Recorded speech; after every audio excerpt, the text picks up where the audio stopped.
Welcome to Part 2. Let's understand SQL Basics. SQL helps you talk to databases. You use commands like select to get data. It is used in apps and banks. Your manager drops a request on your desk. Find exactly who the top 5 Indian laptop buyers were last month and total their spend. The problem is, you have 5 million rows of raw transaction data. If you try to open a dataset that large in a standard spreadsheet, the software instantly chokes. The application crashes long before you can even hit the filter button. SQL is the industry standard for databases because it functions as a rigorous framework for logical thinking.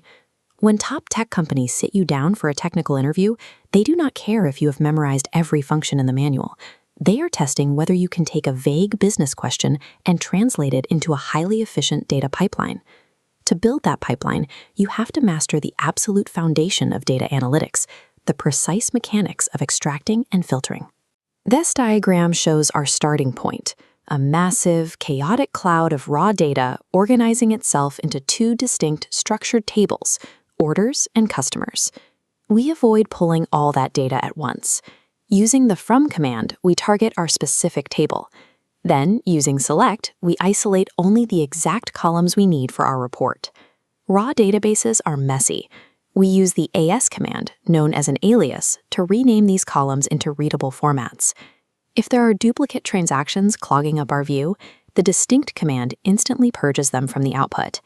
Now we apply the where clause to filter. The database processes this clause strictly 1 row at a time. It evaluates the current row, decides to keep it or drop it, and moves on. It never looks ahead, and it never looks behind. You can chain conditions together to make that filter incredibly specific. By linking and, or, in, and between, you instruct the database to only keep rows where the country is India, the category is laptops, and the date falls within the last 30 days. If you need to search for text patterns, like finding buyers with a specific corporate email address, you deploy the like command, which uses wildcards to match partial phrases. Eventually, you will encounter missing data, known as nulls. Writing equals null returns an error, because a null is the absence of a value, and you cannot equal nothing. You must write is null to safely isolate those blank records. By applying these filters, you strip away millions of irrelevant data points. What remains on your screen are the specific records that satisfy your conditions.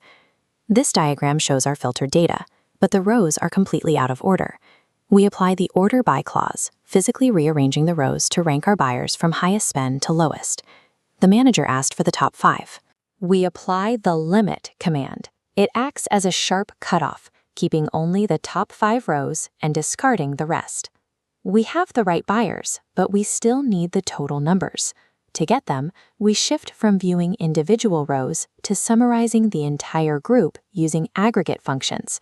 Wrapping our columns in count yields the total number of orders.